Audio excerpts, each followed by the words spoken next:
Capítulo 10. O meu refrigerador não funciona. O meu refrigerador não funciona. Eu tentei de tudo. A minha vida estava assustadoramente nos eixos. Eu estava de volta à posição que me foi colocada. Eu estava sentado em frente ao volante, com aquela falsa sensação de que quem guiava as curvas da minha vida era eu. Leve engano. Eu era apenas um figurante. Ocupava um papel que não chegava a ser de coadjuvante em minha existência e não sabia disso. Por mais que eu pisasse no acelerador, a vida não saía do lugar.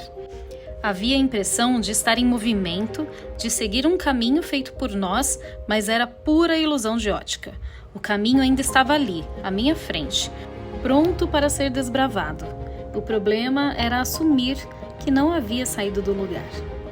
A injustiça apresentava-se em diversas faces, com a vida nos deixando de quatro em uma sodomia, sem podermos olhar para trás, com medo de virar sal.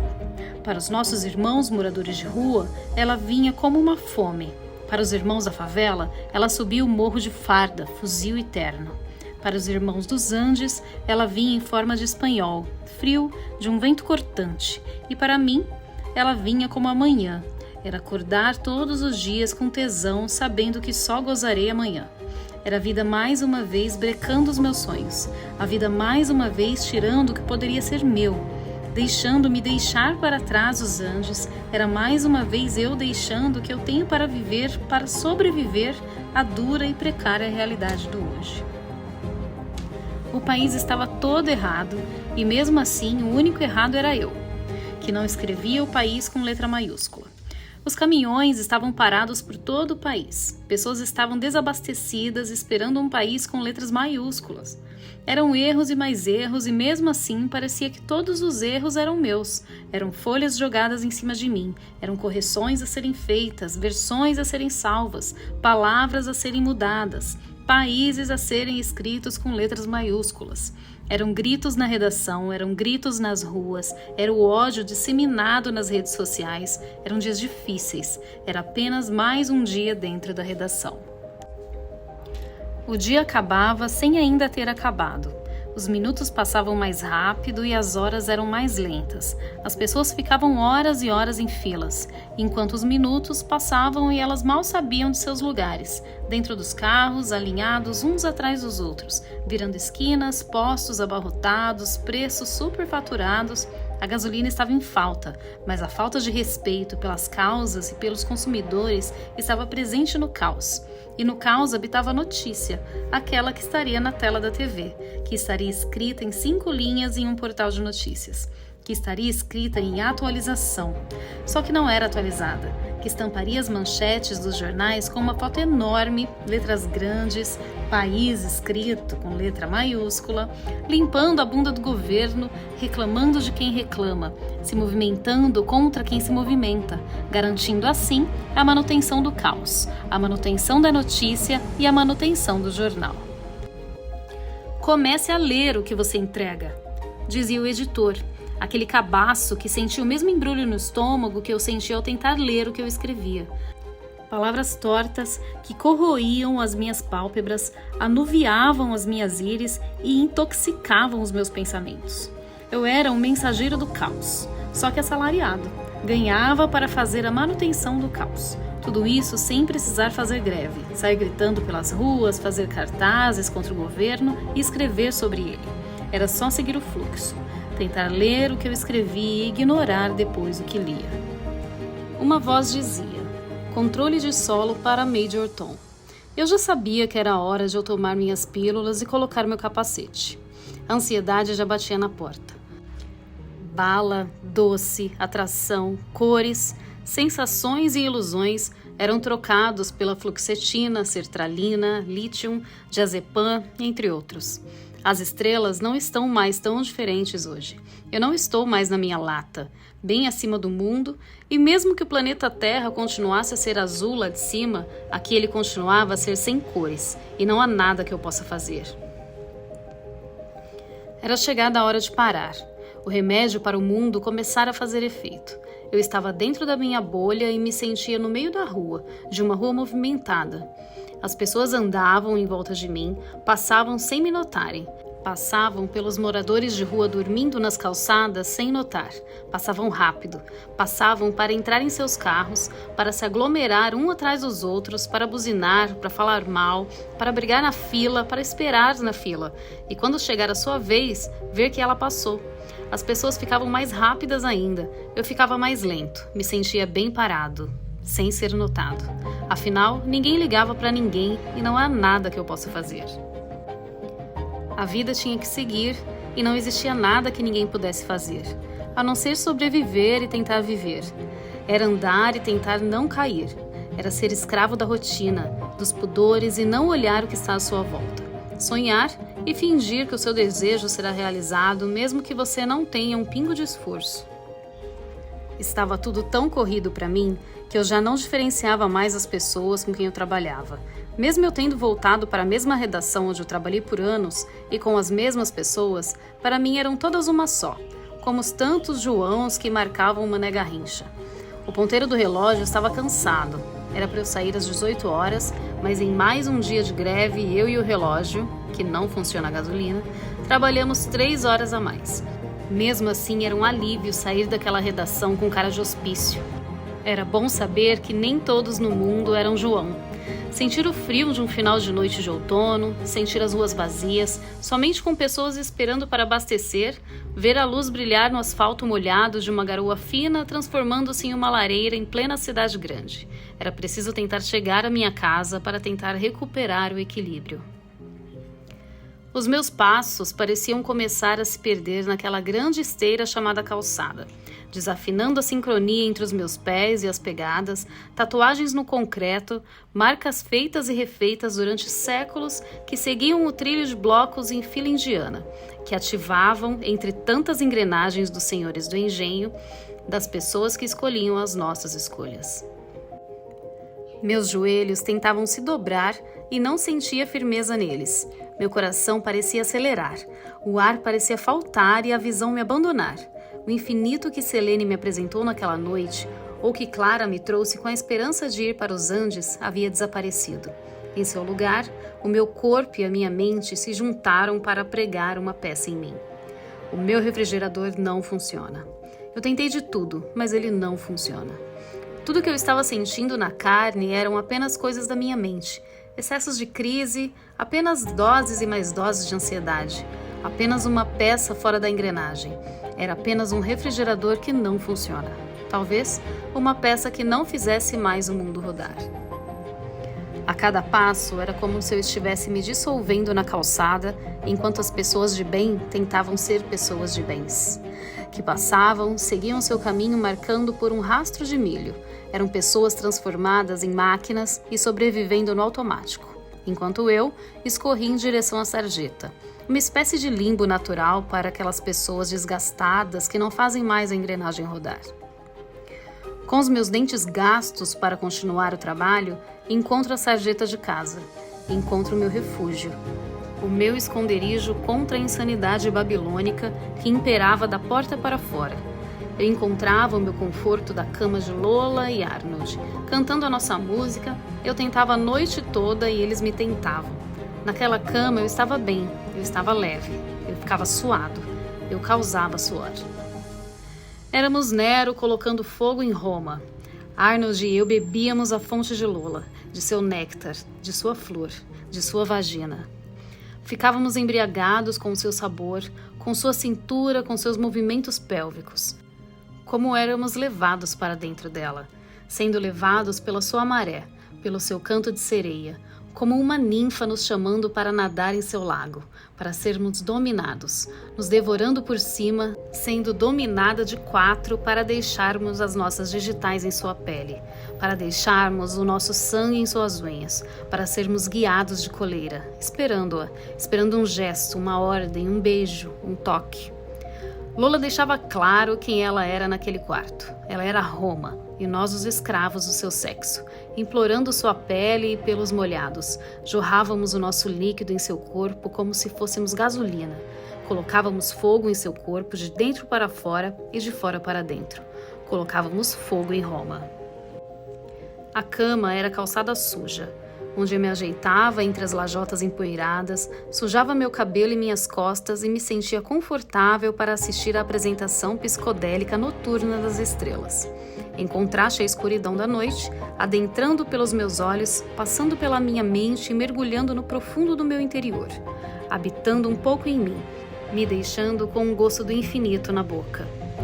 Estava no passado, parecendo pertencer a uma realidade paralela. A calçada deu lugar ao lado esquerdo da cama, que eu ocupava, estando no centro Lola e do outro lado Arnold. Encobertas pela poluição das fábricas, dos carros, dos humanos, as únicas estrelas que eu viria naquela noite seriam as de plástico fluorescente coladas no teto do quarto deles, com um brilho amarelado fake. Era incrível transar junto a eles, mas mesmo chupando e sentindo o gosto de Lola quase que diariamente, o sabor de Selene me fazia falta. Sentia falta do seu cheiro, seus cabelos se espalhando pelo meu rosto, seus dedos passando em meu rosto enquanto seus olhos me penetravam. Sentia falta daquela noite, uma única noite, uma noite que não teve fim.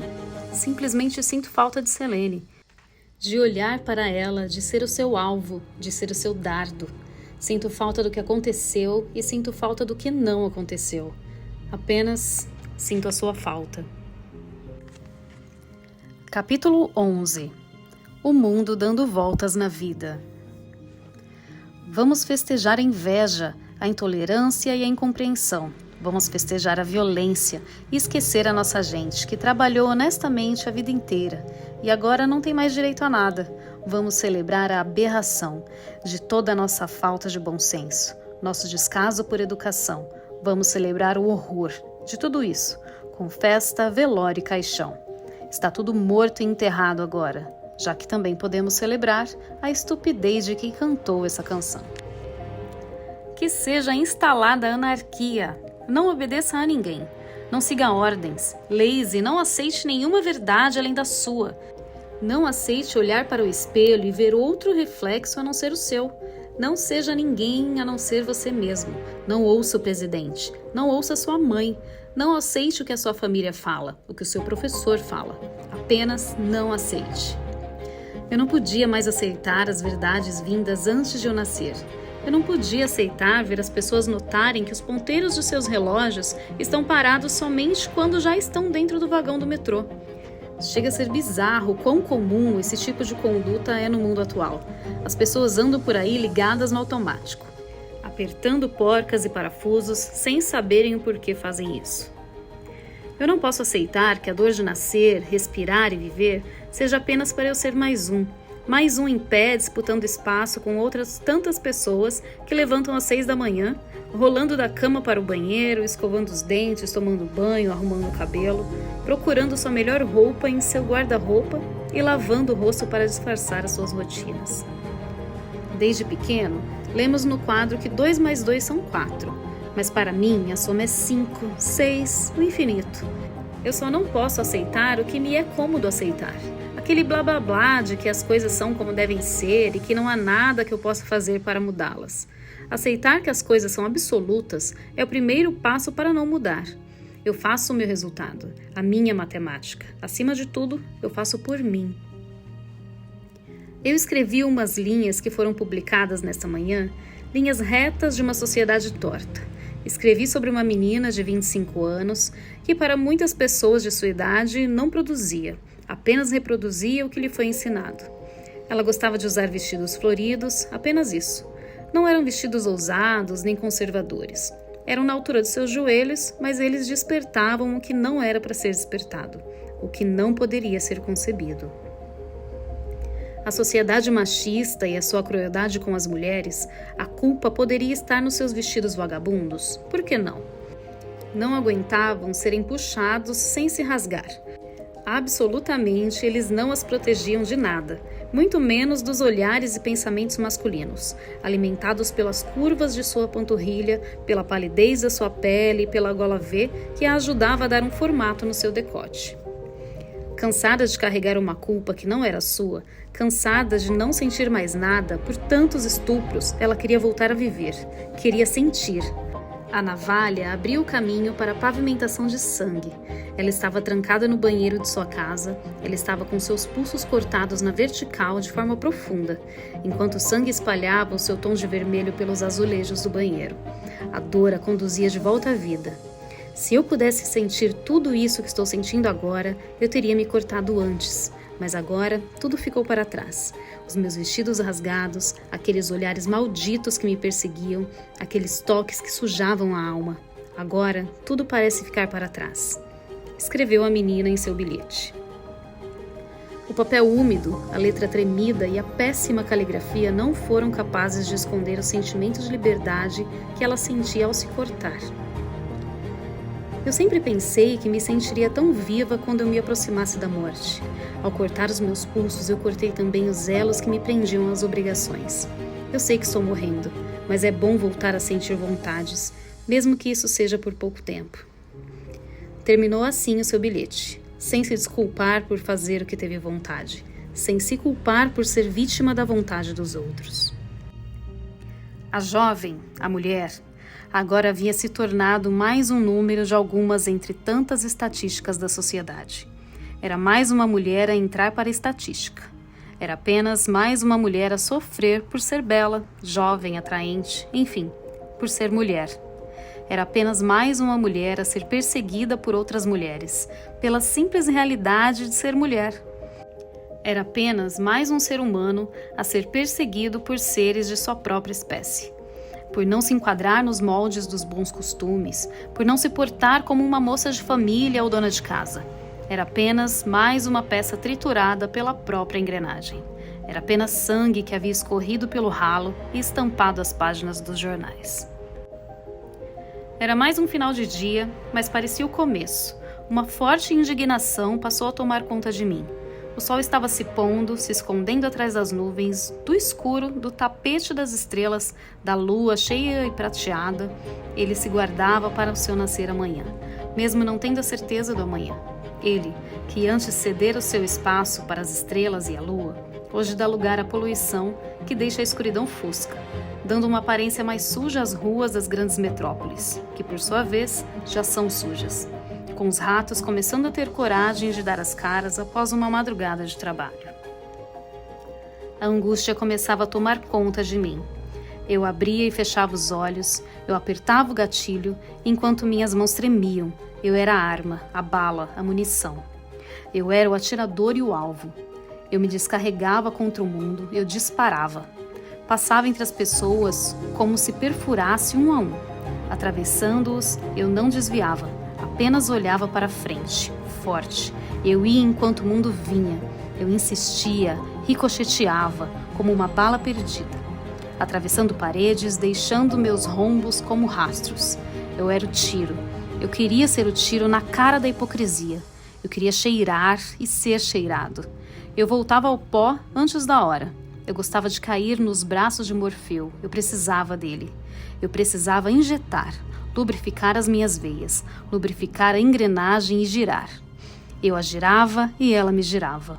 O mundo me girava. E assim, ele continuava a girar. De repente, a calçada era areia movediça. Era mais uma a me sugar. Eu já era parte do concreto. Eu já corria nas veias do asfalto.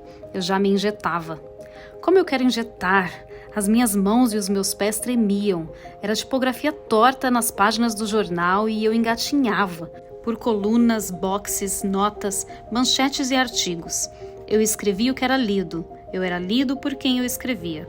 As palavras caminhavam pelas ruas, de mãos dadas, buzinando, xingando, se batendo, lançando alguma cantada machista. As palavras eram assim, como os textos. Os textos eram como as páginas de jornal. E as páginas de jornal eram como as ruas. As ruas eram como a sociedade. E a sociedade era as saunas romanas. Eu andava pelo filme Calígula, em pleno século XXI, de corpo vestido e alma despida. E como um bom jornalista, já que estou em Roma, que eu me vestia de romano, batendo palma para o Senado, vibrando com as carnificinas dos gladiadores no Coliseu, invadindo outros povoados, impondo a minha cultura, dando a César o que é dele, e dando ao leitor a mais idiota, mal escrita, irrelevante notícia, tecida por linhas feitas especialmente para mantê-lo na inércia, fazendo-o continuar o seu trabalho de formiga de rodar as engrenagens. Como um jornal velho, eu era amassado e depois jogado pela porta da redação. Dessa vez, eu havia sido jogado um pouco mais tarde que o convencional. Eu havia rodado as ruas desorientado e o relógio já marcava 19 horas. A noite negra lançou seu véu sobre o céu, cobreando do pôr do sol. As luzes nos postes eram pepitas douradas que iluminavam as ruas fétidas do fígado sul-americano. Ela dava uma aparência atraente à selva de pedras. A garoa faz com que as pérolas pavimentem os caminhos dos ratos, correndo de bueiro a bueiro. Ventava muito. O vento estava frio.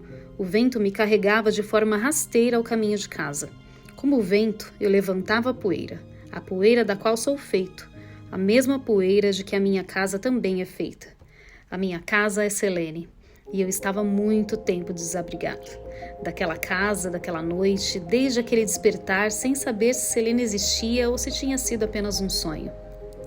Selene e eu éramos linhas de novelos e agulhas diferentes, e o mundo nos tecia a sua teia da forma que lhe desse na telha, e não da forma que deveria ser. Éramos linhas de mundos diferentes, que se encontram em um ponto de vida, mas que o mundo foi trabalhando com as suas agulhas para nos levar a caminhos diferentes. A minha rotina, minha profissão, meu ofício, minha conduta pessoal, meu sexo, entre outros ópios do século XXI, me anestesiavam por boa parte dos meus dias. Mas quando o efeito passava, eu voltava a ser habitado por Selene, com pensamentos pintados de betume, com o seu cheiro, seu gosto e o seu toque. Eu precisava me anestesiar. As cãibras começavam a tomar conta das minhas pernas. Meu intestino parecia dar um nó. A vontade de ir ao banheiro e ir descarga abaixo era grande. Eu abro a porta do apartamento, tentando correr, tentando chegar até o banheiro, tentando não fazer nas calças, mas sem sucesso. O rastro fica marcado em direção ao banheiro e depois a caminho do meu quarto. Eu precisava me limpar. Eu precisava limpar o caminho, mas antes eu precisava de um pico, somente mais uma picada. A casa estava vazia e o meu quarto estava cheio de agulhas. Eu estava literalmente no meio da merda. Deitado no chão sujo por mim, parecia parecer nojento, mas nada daquilo me preocupava. A sensação de alívio e a euforia tomam conta do meu ser. E o que estava acontecendo parecia não mais acontecer, e o que aconteceu parecia estar acontecendo. Eu sentia os rastros da noite passada. Eles me habitavam, eles aconteciam. Arranhões, mordidas, beijos, lábios, dentes, digitais e salivas. Eu havia sido sugado durante todo o meu sono por Lola, por Arnold e Clara. Arnold e Lola deixaram de ser um casal para se tornar um trio com Clara, que agora morava conosco e dividia o quarto e a cama com eles. Clara era mais uma alma em chamas debaixo daquele teto. O trio não apenas chupava o meu esperma, mas como lâmias sugavam o meu sangue, a minha energia e a minha alma. O sexo me comia, eles me comiam, a rotina me comia, as pessoas, os cachorros, as placas das ruas, o mundo, todo mundo me comia. Selene me comia. Eu me sentia perdido, sem saber a data, o dia da semana. Eu apenas respirava e tentava esquecer. Mas aquela lembrança vinha de novo a me comer. Aqueles cabelos negros, aquele olhar, contornado com um lápis que ornava com a íris negra que saía de mim, se personificava vestindo aquela calça florida e camisa branca que estampava o rosto do Bowie. Diferente daquela noite, apenas as roupas e o seu olhar eram os mesmos. Selene sabia o que queria e não hesitava ao agir.